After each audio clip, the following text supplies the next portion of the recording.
Springfield é uma cidade como qualquer outra, cheia de famílias, escolas, igrejas e muitos segredos. Antes de mais nada, eu quero só deixar avisado que esse vídeo é um pouco pesado. Então, se você não tiver muita vontade com esse tema, por favor, eu peço que você se retire, tá certo? Então, sem mais delongas, vamos do começo. Em meio de mais uma das tramas cotidianas do desenho, uma história muda de tom. Marge, cansada de cuidar de casa, decide trabalhar fora e consegue um emprego como faxineira. Tudo estaria normal, mas não é um lugar qualquer onde ela vai trabalhar. Ela passa a limpar cenas de crimes para o departamento de polícia de Springfield. Na primeira missão, logo de cara, ela entra num quarto de motel. No início parece mais como se alguém tivesse tirado sua própria vida lá dentro, mas conforme ela se aproxima da cena, órgãos começam a cair do teto. Não é exagero, tá? São pedaços reais. Mas por incrível que pareça, não há um corpo completo. Faltavam muitas partes ali. E isso deixa claro uma coisa: eles foram levados. Por quem ou por quê, nós ainda não sabemos. Mas logo mais vamos entender. E surpreendentemente, ninguém nunca falou disso. Springfield seguiu como se nada tivesse acontecido. O jornal não noticiou nada, a polícia não investigou mais a fundo. Entretanto, essa não foi a única vez que algo desse tipo aconteceu. Quando se trata de mistérios em Os Simpsons, muita gente lembra dos episódios bizarros dos especiais de Halloween. Mas esse caso aqui não está no especial. Ele está dentro da rotina do desenho. E o mais bizarro, Marge não parece surpresa com aquilo. Ela entra, vê o sangue, limpa, como se aquilo fosse normal, como se já tivesse acontecido antes. Então, talvez isso não fosse um caso isolado. E se, por trás de todo o humor da série, sempre houve um padrão sombrio sendo desenhado aos poucos, episódio após episódio, e a gente só não conseguiu enxergar. Foi essa dúvida que basicamente deu início à nossa investigação, e é a partir dela que a gente precisa voltar. Voltar para o começo das pistas, para onde tudo pode ter começado.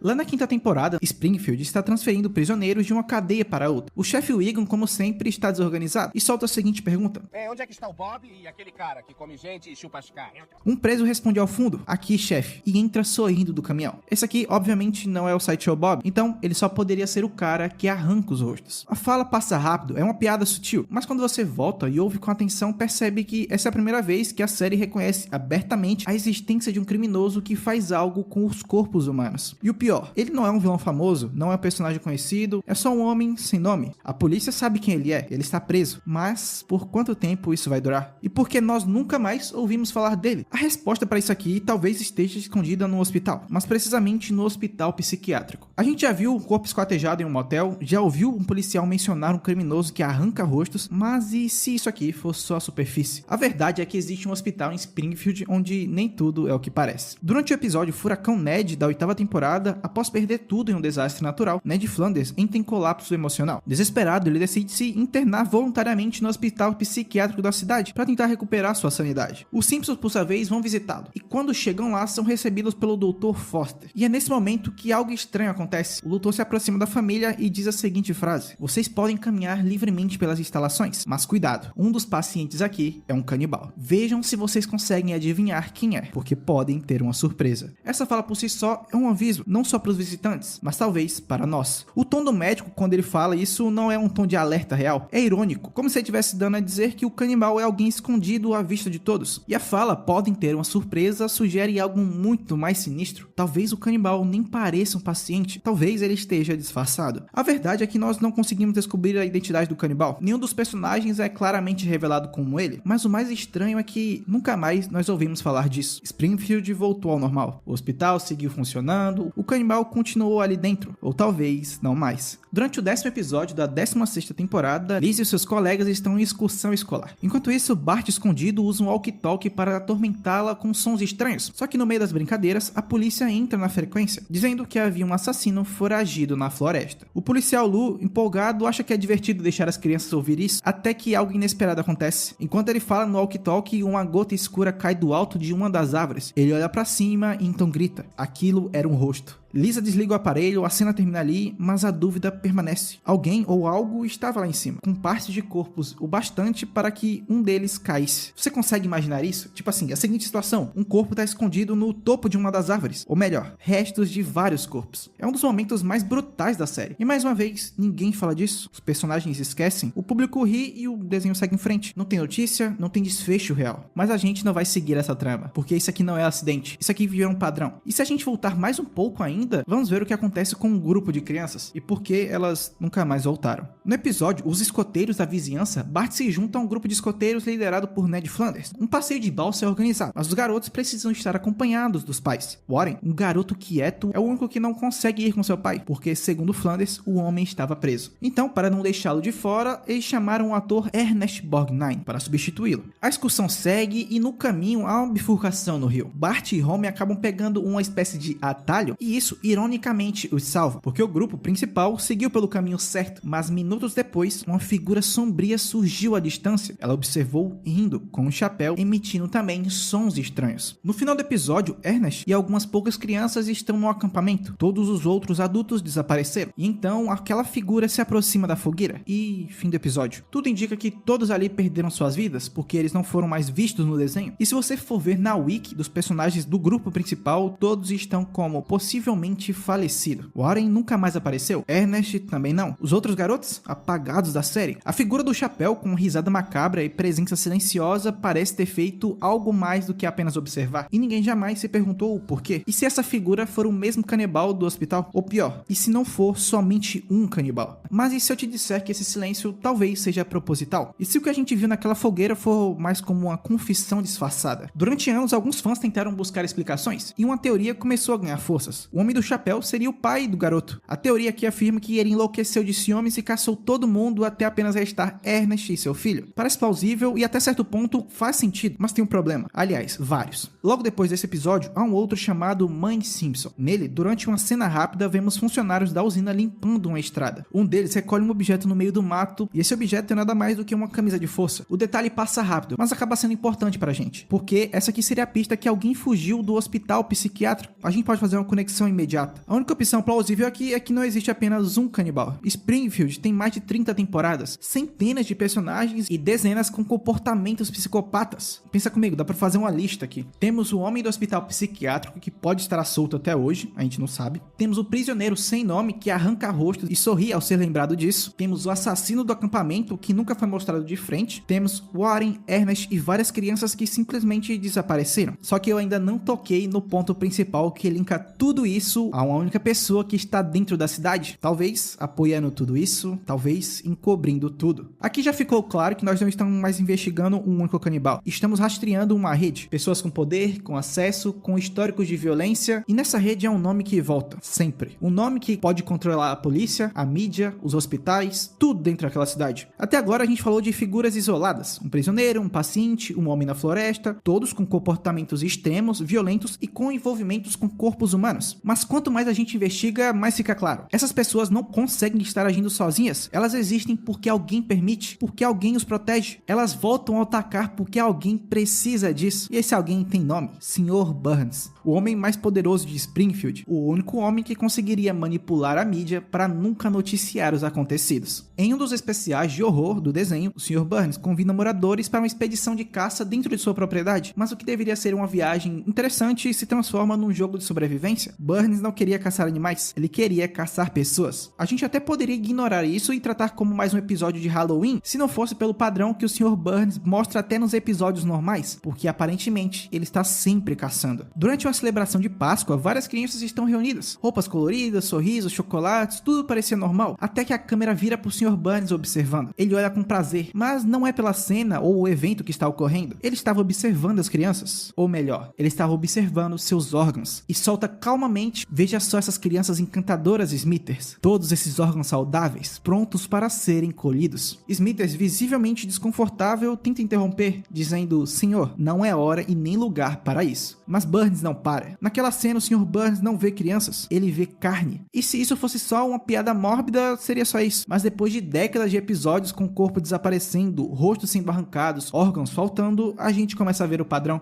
De volta ao episódio dos escoteiros, o assassino misterioso sabe exatamente a trilha que os meninos vão seguir. Ele observa de longe, como alguém que conhecia tudo. Ele espera até o grupo estar mais vulnerável, ataca os adultos primeiro, deixa as crianças por último. E isso deixa claro que ele é um caçador profissional. Ele sabe muito bem o que está fazendo ali. E quem em Springfield teria acesso a informações privilegiadas, permissão para transitar por qualquer propriedade, habilidades de caça e poder suficiente para manter tudo isso em silêncio? Exato, o Sr. Burns não precisa se esconder, porque ele comanda tudo. Em múltiplos episódios, Burns já sequestrou pessoas, já fez experimentos em corpos, já enganou multidões, já comprou silêncios de oficiais, da mídia. Então, por que não? Por que ele não estaria por trás de tudo isso? Talvez esses canibais soltos em Springfield não sejam apenas criminosos, talvez eles sejam peças de um jogo comandado por Burns. Repara só outro detalhe, no episódio em que a camisa de força aparece jogada na estrada, são os funcionários da usina de Burns que estão limpando o local. O que eles estão procurando ali? Será que é só lixo ou alguma evidência? Aquela camisa não caiu ali sozinha? E mesmo que o paciente tenha fugido, por que o próprio Burns mandaria sua equipe limpar aquela área? A resposta é óbvia, porque ele sabia